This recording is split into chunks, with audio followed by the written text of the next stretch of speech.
Hello everybody and welcome to another episode of Tech Motoring. On today's episode, I'm going to be installing this. This is the Thinkware Dashcam. This is Ford's recommended dash cam that they sell on their Ford Parts website for their Ford vehicles. And I'm going to be installing this one today and explaining the difference between the three different kits that they offer on their website. So stick around, hit that subscribe button, and stay tuned, because we're coming right back at you.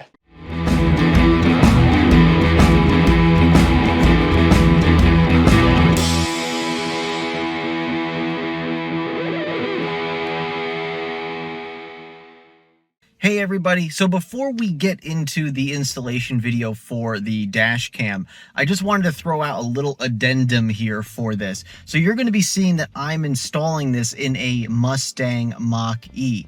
Now, shortly after installing the camera in the Mustang Mach-E, I realized that I was having some weird issues with just the functionality of the camera. It was randomly going into parking mode as I was driving, and it just seems to constantly do that on a very random timetable.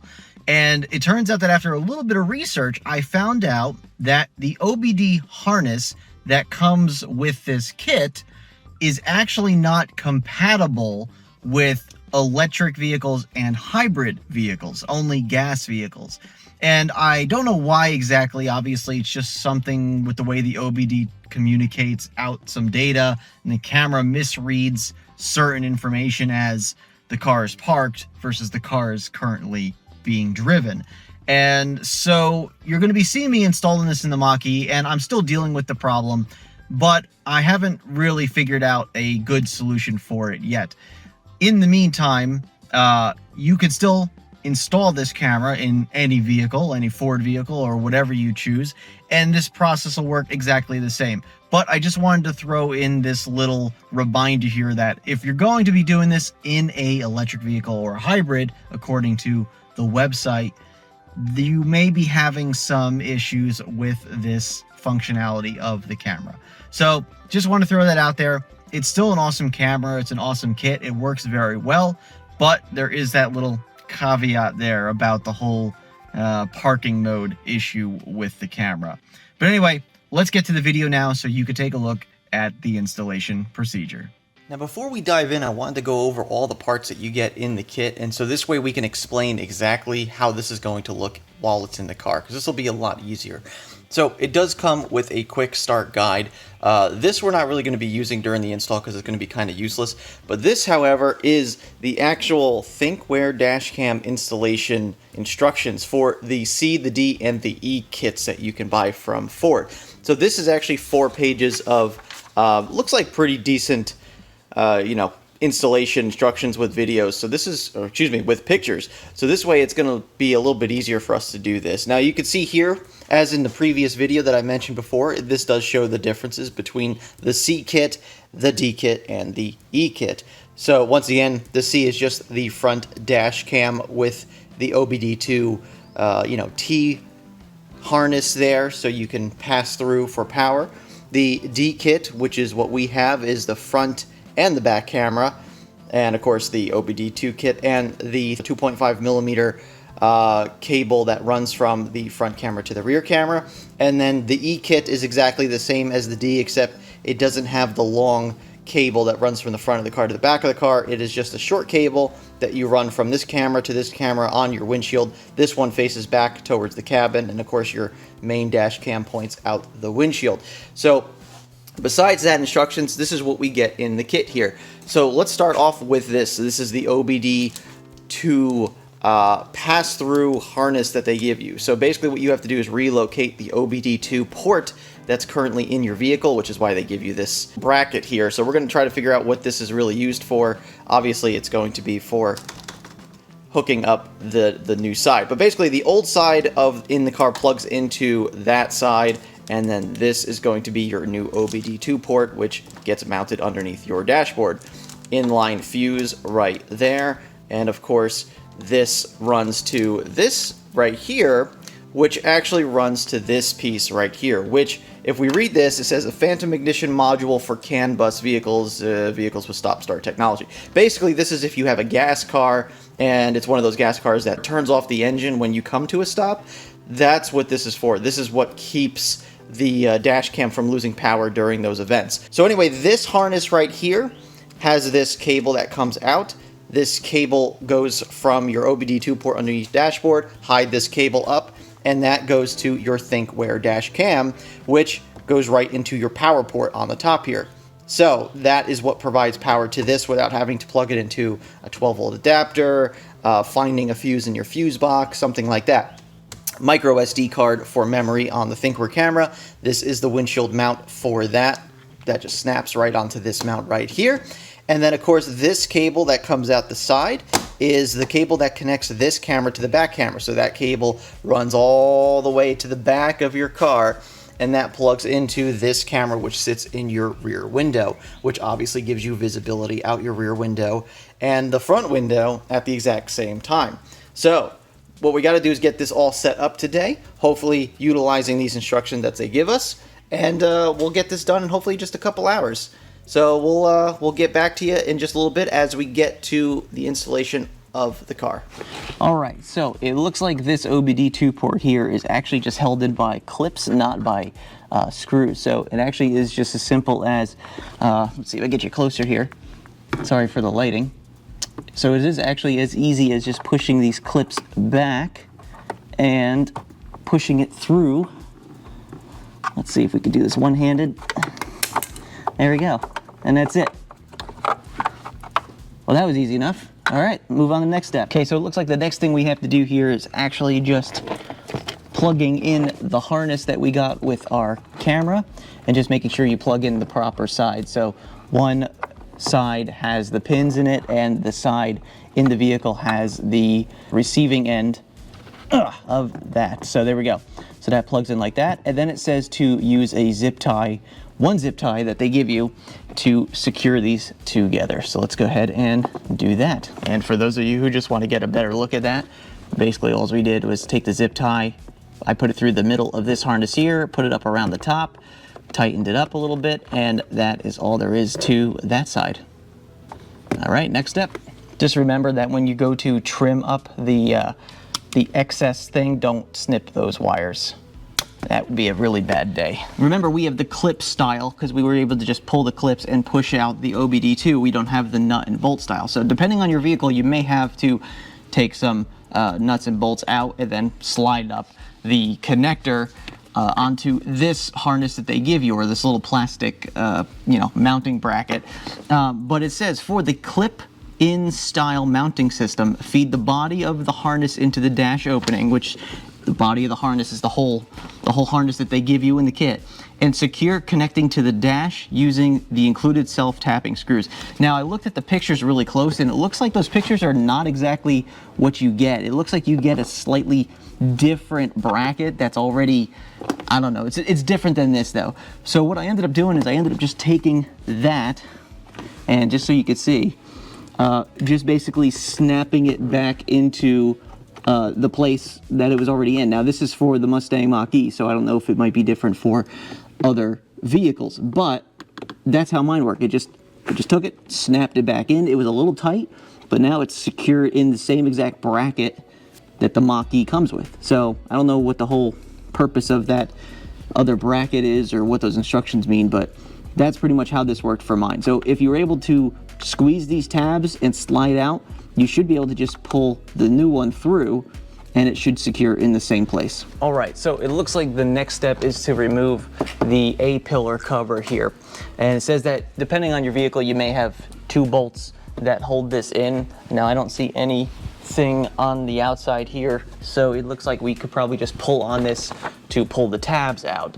So looks like we're going to be good there. Then we have to route the wire from the OBD2 harness that goes to the camera. So that's going to go up here through the door jamb here, up the A-pillar, and then across the headliner here, and then to the camera. So we're going to go ahead and do that. So let's remove this A-pillar here. So I think that's about as far as I'm going to come out, because as you can see, the A-pillar gets tucked underneath the dashboard here. So I don't want to pull it out too far. So what I'm going to do is I'm just going to run this cable behind this here, run it up from down here, run it around, tuck it behind this molding here, and try to find a way to hide it behind there. So I think that's what we're gonna do for this. So let me go ahead and try to run that cable up, and we'll see what the finished product is. Okay, so we can see here that I was able to take this cable, hide it behind this panel right here, go up and around, come up to the front here. I'm able to pull this out just a little bit, and then I was able to tuck this cable back behind here and then back behind this. So you can see the cable right there, and then that is being tucked all the way up behind this plastic piece, all the way up. And then I was able to get to this point, and I was able to pry this corner out just enough to get that cable all the way up through the pillar here. Okay, so I changed my thought process a little bit here. Instead of running it up into the pillar here on this side, what I ended up doing is running it through this hole. So I pulled the pillar out a little bit, and then I was able to tuck it up around and into this channel back here. So this way it is away from the airbag a lot more. So this way it'll be a little bit safer if anything was to happen with that airbag. So that's the way I went with it this time. This should be a lot better. I'm gonna tie it up in here a little bit, make sure it's put in here properly, and we'll go from there. Okay, so what I ended up doing actually is I just took the entire pillar off, because this was just going to be easier to run the wire properly. I zip tied it down in here a little bit, so I'm going to go put a couple more zip ties on here just to clean it up. But yeah, so that's what I wanted to do. I just wanted to take the whole pillar off. Now, once you have to put the pillar back on, it's actually pretty much a pain. You have to, there's two tabs on this pillar that you have to line up. So the one is this one right here that has to go down into this crevice here.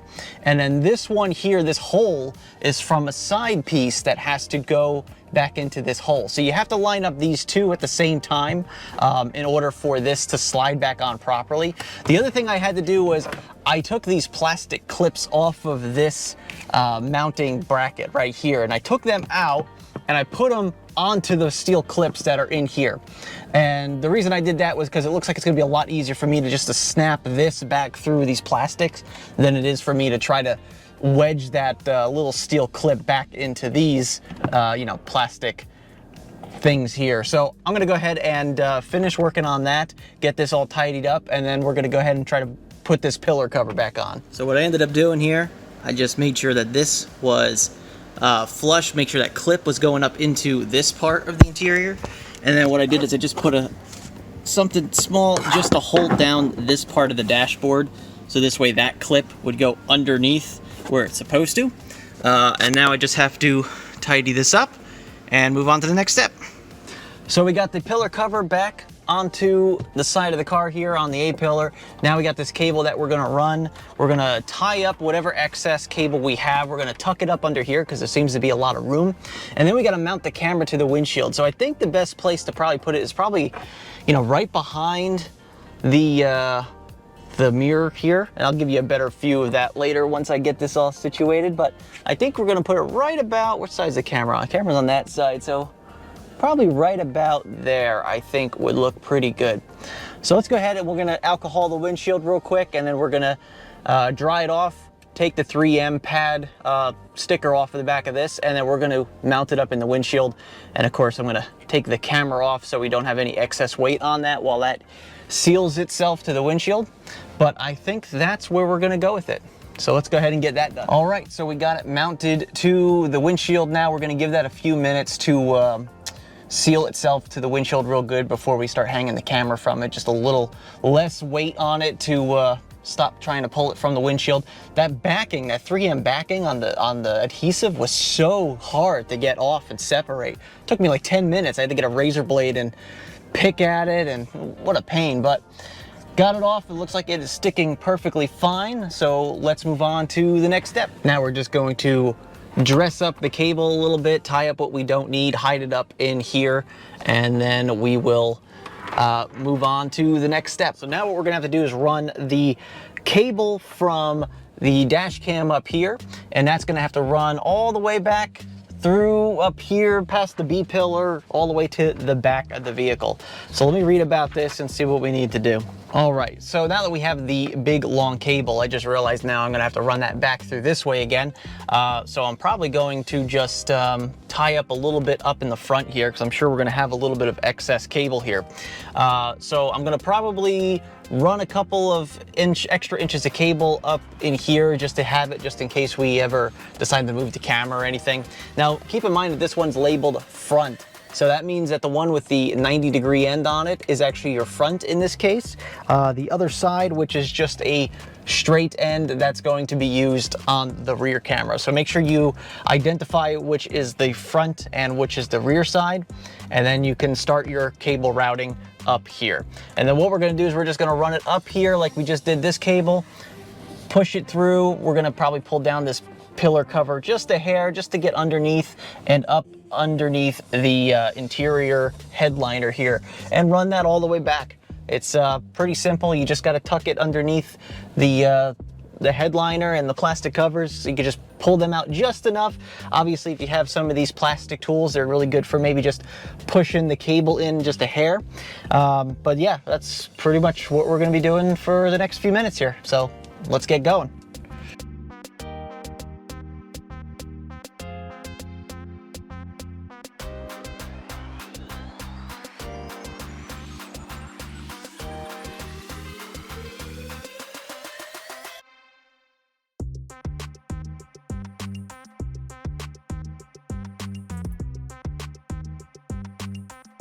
Okay, so it looks like I got the cable run all the way back to this area back here. Let's go ahead and get you closer.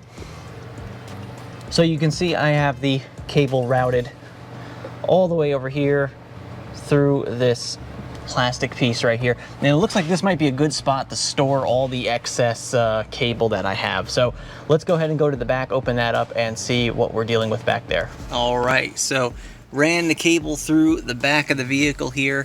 Now we do have it just hanging out here, about a foot of cable, which is going to go up to the window. Now, of course, we got to make sure we have enough slack in it, so when the window goes up, or the back hatch, that this will not get too taut here. So we got to make sure we keep a little bit of slack in there, but that should look something like, you know, that, depending on where we put the camera in here. So we're going to go ahead and get this mounted up here in a second, and then we'll have this part done. Okay, so here we are in the back of the vehicle. It's getting hot out now. Try to finish this up soon. So we got the camera right here. So what we need to do is get this camera so it sits right about here and points out the back window here. Now this is adjustable, so you can actually adjust the camera on an angle that you want. So really doesn't matter how you put this, because you'll be able to adjust the camera later. So the biggest thing with the Mach-E is we just got to make sure we don't block much of it or any of it with the little rear spoiler that's on top of the vehicle. So what we're going to do is we're going to angle it like this. It looks like it'll be fine. Even if we have the camera adjusted down just a hair, that'll be fine. But at this point, what we're going to do is just clean the window and then put the camera up there with the 3M pad that's on there, and then just make sure it sticks well. And then we'll go back to the front, make sure everything is tidied up okay, and then we'll test it out. So we're almost there. All right, so we got the camera mounted up there with the double-sided 3M tape. We got it plugged into the 2.5 millimeter cable here that's running towards the front of the car.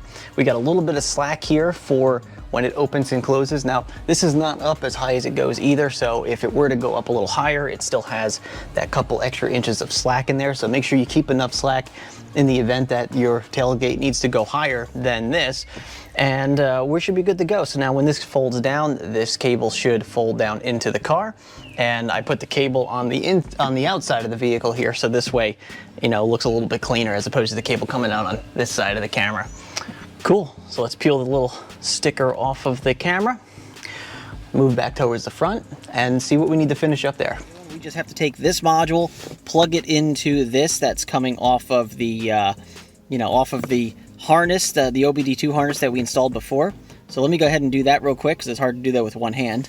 And so on, there we go. Now notice that there's a plug on this side as well, and there's a plug on the side that we plug the harness into. That's the proper side. This is too many plugs, or too many pins on this side. So don't use that side, make sure you use this side. So now we see that we got a red light here on the box, so that's good. That means it should be working. Now the camera is turned on and yelling at us to insert a memory card. So let's go ahead and I'm going to start the car back up again so we can get some air conditioning going. We're going to put the memory card in there real quick. Yeah, I heard you. And then we're going to go ahead and see what the process is for setting this up. All right, so let's take the memory card. We're going to stick it in the slot here so it stops yelling at us. A memory card. Oh, let's do it the right way. There we go. So the status light here. Recording will now start. Okay, so it's already recording, obviously. So let's go ahead and pull up the app on the phone and just go through the process of setting that up. This is the Thinkware Cloud app, and it says dash cam connection is required. We're gonna click on that. It wants us to pick our dash cam. So this is the DC-M1-FG, so we're gonna click on that. Press the Wi-Fi button on the dash cam. We're going to now connect to the camera over Wi-Fi, so we're actually just basically making a direct connection between our phone and that camera. Connected to a smartphone. Okay, there we go. So it says it's connected. Now in the app here, it says it's connected via Wi-Fi. All right, so it looks pretty good. So it looks like we have a lot of settings to set up as well on the camera. But, you know, we could do that some other time, no big deal. All right, so let's just take one quick look at everything that we've done today. So what we ended up doing is replacing our OBD2 port here. Taking the old OBD2 port and just tucking it underneath. I'll finish up cleaning that up later along with this piece right here. That cable runs up through here, through the A-pillar cover, going up, and cables running across up here. And now we have our power cable from our OBD2 scanner port. And then of course we have our 2.5mm audio cable that connects from our camera up here, runs across here, across the A-pillar again, but then it goes across all the way to the back of the vehicle, out to that camera right there, all the way in the back. So after we hook up all of that, we now have power to our camera. Camera is now recording, and now our camera is completely set up. I'll tie up these cables a little bit later and make this look a lot nicer. But that is pretty much all there is to it. So the hardest part of this entire installation was this piece right here, just trying to get this A-pillar cover off and then back on, obviously, is the harder part. But yeah, that was a bit of a pain, but we did it. So that's cool. Well, that's pretty much the installation right there. The only thing I got to do is tidy up a couple cables, play with some settings on the app, and make sure that the camera is working properly and recording properly, and we'll go from there. But anyway, this was pretty simple. A little bit of time, a little bit of effort. That A-pillar cover, man, that's a pain, especially when you have the airbag in there. But it's all done. It looks great, and I'm really looking forward to seeing what kind of footage I capture on this camera. If this helps you out, go ahead and give it a thumbs up just below. If you're not already a subscriber to the channel, please subscribe by hitting that button down there. Of course, please check us out on our website, techmotoring.com. We are on Twitter at techmotoring. We are also on Facebook, facebook.com/techmotoring. I'd like to thank you very much again for watching, and remember, welcome to the future, and welcome to Tech Motoring. And we'll see you on the next episode.